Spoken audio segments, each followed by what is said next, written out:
안녕하세요. 매매 잘 하셨나요? 오늘 지구촌 상황을 한 줄로 요약하면 종이 한 장 손에 들고 라고 할 수 있을 것 같은데요. 미국과 이란이 전쟁 종식과 핵 협상 재개를 위한 한 페이지짜리 양해각서 체결에 근접했다는 보도가 나왔죠. 과연 이 종이 한 장이 전 세계가 평화로 가는 차표 한 장이 될 수 있을지 궁금하네요. 아무튼 우리 증시는 오늘도 엇갈렸죠. 코스피는 장 초반 7,500선을 돌파했지만 차익 실현 매물에 급등락을 반복하다가 오후 들어 낙폭을 줄이면서 1.43% 상승한 7,490포인트로 마감했고요. 코스닥은 코스피와의 역대급 격차를 벌리면서 오늘도 힘을 쓰지 못하고 0.91% 하락한 1,199포인트로 마감했고요. 코스피 대장주인 삼성전자는 오늘도 신고가를 경신했지만 상승폭을 일부 반납하면서 정규 시장에서 2.07% 상승한 27만 1,500원으로 마감을 했고요. 어제 다시 코스닥 대장주가 된 에코프로 BM은 장 초반의 상승세를 이어가지 못하고 윗골을 달고 내려오면서 정규 시장 기준 3.06% 상승한 23만 5,500원으로 마감을 했어요. 오늘 수급 상황도 보시면 코스피는 외국인이 7조 원 넘게 매도 폭탄을 쏟아냈지만 개인이 5조 9,914억, 기관이 1조 984억 순매수하면서 지수를 방어했고요. 코스닥은 외국인이 1,758억 순매수한 반면 개인은 118억, 기관은 1,356억 순매도를 했네요. 시총 상위 종목들도 보시면 코스피는 대부분의 종목들이 빨간불을 켰는데요. 삼성전자와 SK 하이닉스가 오늘도 최고가를 경신했고 삼성 바이오로직스와 하나 에어로스페이스만 하락 마감을 했죠.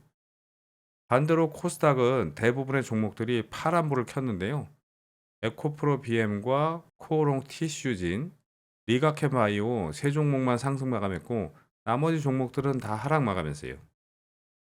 그럼 오늘 어떤 섹터들의 수급이 들어왔는지도 살펴보시면 미국과 이란이 전쟁 종식을 위한 한 페이지짜리 양해각서 체결을 논의 중이라는 소식에 오늘 건설과 재건 관련주들의 수급이 강하게 들어왔고 엔비디아가 AI 인프라용 광섬유 공급을 확대하기 위해서 미국 유리 제조사 코닝에 32억 달러를 투자한다는 소식에 통신 장비와 방통신 테마에 다시 매수세가 몰렸죠. 그리고 종전 기대감에 국제 유가가 하락하면서 항공주들에도 오랜만에 수급이 좀 들어왔네요. 그 다음에 오늘 상한가를 간 종목들을 몇 개만 설명드릴게요. 구독, 좋아요, 알림 설정을 잘 해놓으시면 마법 같은 행운이 찾아올 수도 있습니다. 오늘 정규 시장을 기준으로 우선주를 제외하고 7종목의 상한가에 갔는데요. 이 중에서 특징이 있는 몇 종목만 말씀드릴게요. 먼저 이렌시스인데요. 2002년에 설립된 전자 부품과 감속기 전문 제조 기업으로 삼성 웨어러블 로봇인 보픽과 분리의 감속기를 공급하고 있죠. 삼성전자가 차세대 성장 동력으로 휴머노이드 로봇 사업을 본격화하고 올해 하반기부터 반도체 공정에 투입될 가능성이 제기되면서 수혜 기대감에 오늘 이렇게 상한가까지 보냈는데요. 휴머노이드 로봇에는 정밀 제어를 위한 감속기와 모터 등 구동 부품이 핵심으로 꼽히는데 이렌시스는 그동안 생활 가전과 로봇 분야에 적용되는 감속 모터와 정밀 구동 부품 기술력을 보유하고 있어요.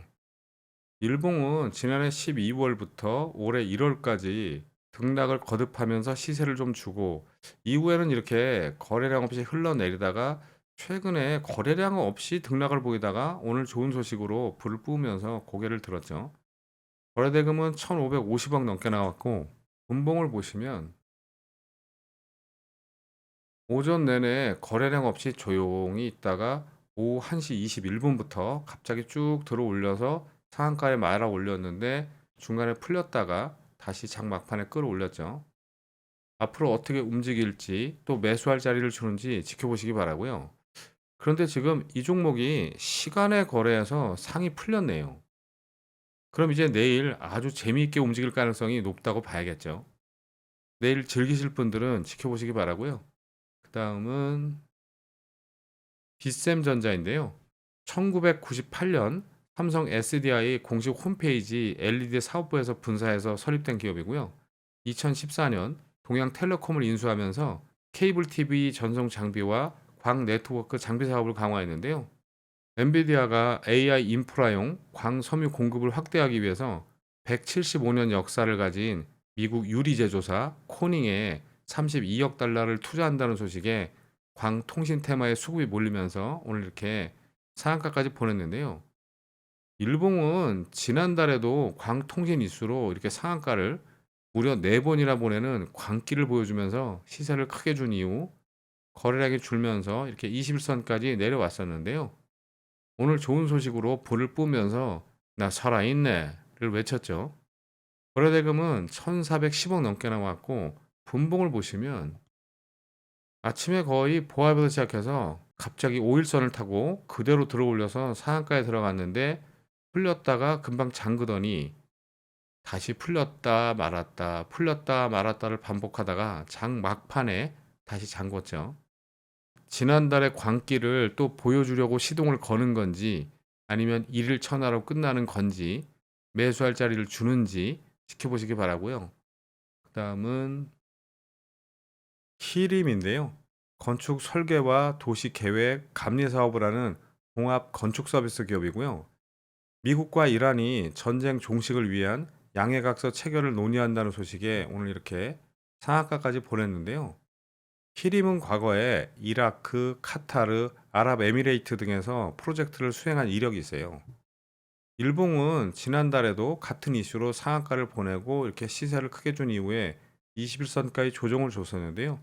오늘 다시 좋은 소식으로 불을 뿜으면서 52주 신고가에 들어갔죠. 거래대금은 680억 조금 넘게 나왔고 분봉을 보시면 아침에 8% 넘게 갭을 띄우고 18% 넘게 올렸다가 윗꼬리 달고 내려와서 여기서 좀 등락을 거듭하다가 다시 들어올려서 21% 넘게 올렸다가 21선까지 조정을 주고 갑자기 이렇게 양봉 3개로 급하게 들어올려서 상한가에 들어가고 이후에는 잠궜죠. 52주 신고가에 들어간 만큼 앞으로 어떻게 움직일지 매수할 자리를 주는지 지켜보시기 바라고요. 상한가 종목은 여기까지 설명드릴게요. 그리고 오늘 마지막으로 드리고 싶은 말씀은 오늘 우리나라 증시 시총이 캐나다를 제치고 글로벌 7위에 등극을 했죠. 일각에서는 반도체 슈퍼사이클 덕분에 운이 좋았을 뿐이라며 평가절하하는 사람들도 있는데요. 뭐 운도 실력이 있어야 따라오는 거죠. 자, 그럼 오늘은 여기까지 하고 본인이 매매 실력은 있는데 그동안 운이 따르지 않았다면 혹시 내가 좋아요를 누르는 성의가 없었기 때문이 아닐까? 이걸 한 번쯤 생각해 보실 분들만 다음 영상에서 뵙겠습니다. 감사합니다.